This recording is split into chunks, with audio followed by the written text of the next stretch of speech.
এখন থেকে আপনার প্রিয় সিরিয়ালগুলো ফ্রিতে দেখুন এক্সক্লুসিভলি শুধুমাত্র সান নেক্সটে। এখনই অ্যাপ ডাউনলোড করুন। রাত পর্যন্ত অফিসে থাকাটা টাকা সরানোর একটা অজুহাত হতেই পারে। লকারের অ্যাক্সেসও ছিল ওনার কাছে, অতএব বিশ্বাসে একটা চরম ঘা দেওয়ার সুযোগ ছিল ইওর অনার। মালবিকা দেব বর্মন হাজির হ।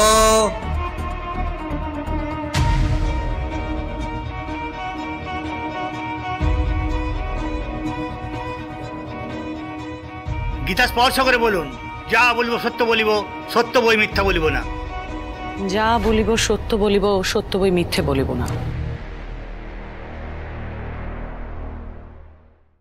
Your honour, mister Shekhar Mukherjee এরকম একটা জঘন্য কাজ করবে এটা আমি কোনোদিনও দুঃস্বপ্নেও ভাবিনি। হ্যাঁ, এটা ঠিক যে ওনার ইন্টেনশন নিয়ে আমার যথেষ্ট ডাউট বরাবরই ছিল। আর রিসেন্টলি শেখর মুখার্জির রাইভাল কোম্পানিতেই ওর 2 মেয়ের বিয়ে হয়েছে।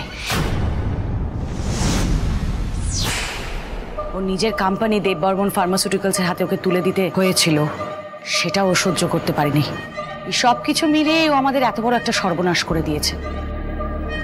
তাই আমি চাই ইওর অনার, মিস্টার শেখর মুখার্জির যেন কড়া শাস্তি হয়, কারণ ইতিহাস সাক্ষী আছে আজ পর্যন্ত খুনিকে মানুষ ক্ষমা করে থাকলেও বিশ্বাসঘাতককে কেউ কোনোদিনও ক্ষমা করে না।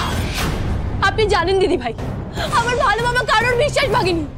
আমার ভালো বাবা বিশ্বাসঘাতক নয়।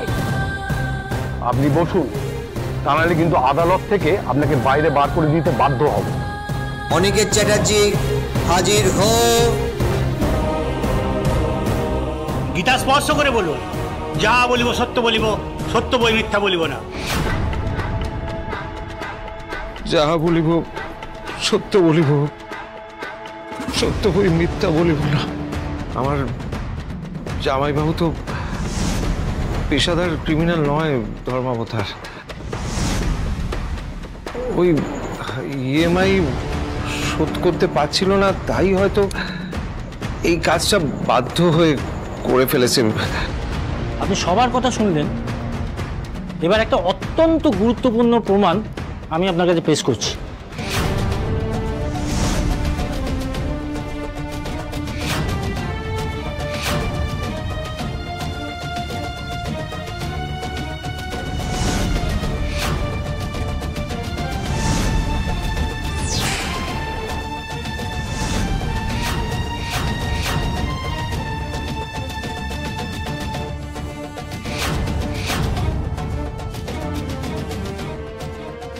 আদালত এবার নিজের রায় জানাতে প্রস্তুত।